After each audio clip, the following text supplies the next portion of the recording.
About exciting new discoveries in space. Here today to discuss the recent findings from one of NASA's most recent missions is Trent Martin. Mr. Martin has been an avid astronomer for years and excited to share with you several significant findings about our galaxy. His speech, New Ideas about the Shape of the Milky Way, is a 10 to 12 minute speech from the Advanced Speaker Menu technical presentation. So it's a highly technical presentation. The audience is technical as well.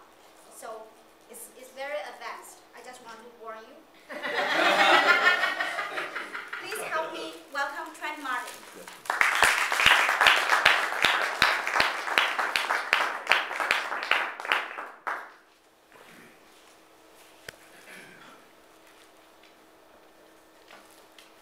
Well, it's Thursday morning, and I think we all know what that means.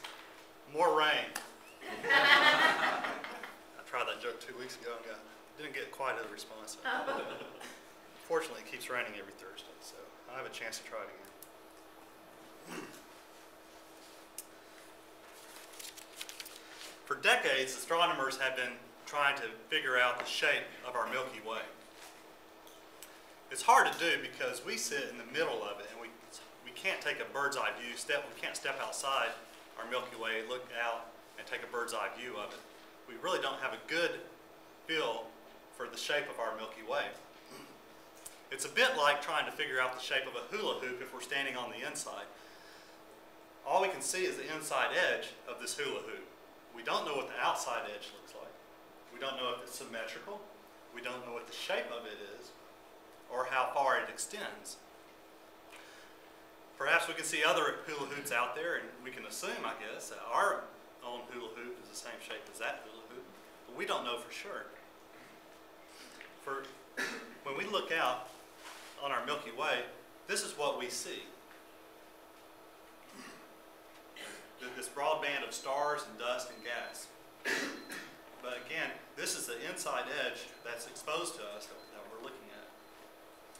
Since the 1950s, astronomers have been trying to put together maps of the Milky Way. There were problems with this approach because researchers would look using one type of method or by looking just at one section of the galaxy. And unfortunately, when the researchers got together to compare models, they didn't always agree. It's a lot like the story of the blind men going to look at an elephant and trying to describe that, if you'll recall that. One would describe the elephant as a tree, one might describe it as a rope or a snake or a wall, depending on what part of the elephant the man was touching. The best model that we could come up with was based on radio observations of gas in the Milky Way, which suggested a spiral structure made up of 4 major arms radiating from the bright center. There are also several smaller arms, sometimes only partially formed.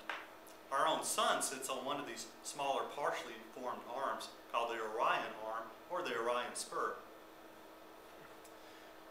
New information from NASA's Spitzer Space Telescope have given us new information on which to revise our models of the Milky Way and to give us a fresh look at where we live. The Spitzer Space Telescope was launched in May of 2003.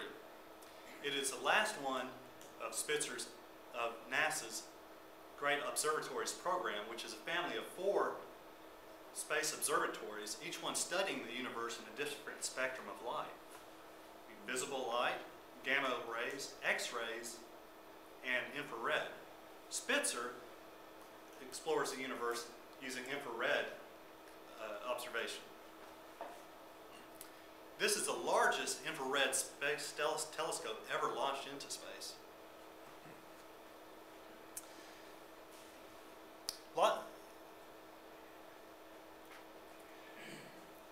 Now, heat radiation is,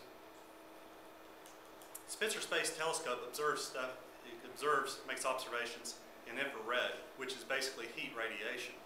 And because of this, the telescope has to be cooled to almost absolute zero so that it can observe, make observations without interference from the telescope itself.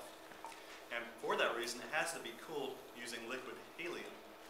The project was supposed to last 3 to 5 years, depending on how long the coolant would hold out. And it lasted until May of 2009, and that's when the helium ran out. And now the instruments have warmed up, and most of these instruments are now no longer functional or provide any value to us. To make the mission last longer, Spitzer was equipped with a solar shield which shades the telescope from the direct sunlight. It also was launched into an Earth-trailing orbit, solar orbit. This unique orbit follows that, it mimics that of the Earth, but trails behind the Earth at some distance. And this allows the telescope to cool quickly from the heat radiating off of the Earth itself, without having to use large amounts of coolant. Now, Spitzer collects images, as I said, by detecting infrared radiation or heat coming from different sources in the solar system and the universe. Space observatories really provide a good vehicle for exploration in infrared, because telescopes on Earth can't really observe an infrared spectrum.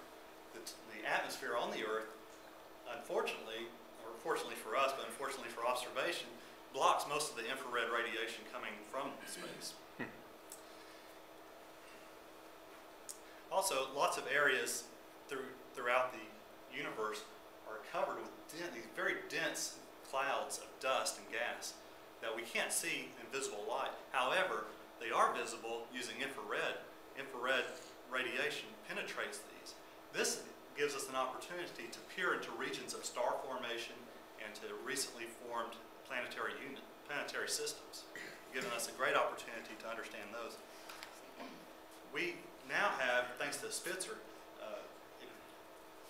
NASA scientists have stitched together 800,000 snapshots of the Milky Way galaxy, spanning 130 degrees across the sky, 1 degree above and 1 degree below the midline of the Milky Way. We've looked at 110 million stars thanks to Spitzer, many of them newly discovered because they were previously hidden behind these clouds of dust and gas. So now we've come to the part of the, I did want to mention that there are blind spots. We can't see all the Milky Way.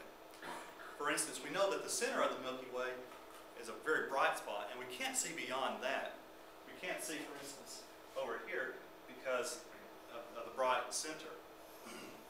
Just as we can't see on the other side of a naked light bulb at night. Nor can we see what's on the other side of arms that are closest to us. Arms that are closest to us block what's behind them, so we, in this instance, expect that these arms continue as shown, though we can't observe them directly. Now we come to the part of the talk that I know you've been waiting for. What did Spitzer discover? Well, there are two major discoveries that were announced at the 212th meeting of the American Astronomical Society. The first is that our Milky Way galaxy is a barred spiral galaxy. Now we knew that the center of our galaxy was a bright spot made of dust and gas. If you were to look at it from an angle or from the side view, we would observe this bright center as a bulge. Now we thought that center was round, like the yolk of an egg, but it turns out, based on NASA's interpretation of Spitzer's observations, that the center actually is elongated, and that the edges of this elongation really extends much further out from the center than we thought. As a result, the Milky Way is not a simple spiral galaxy as what you once thought, but instead is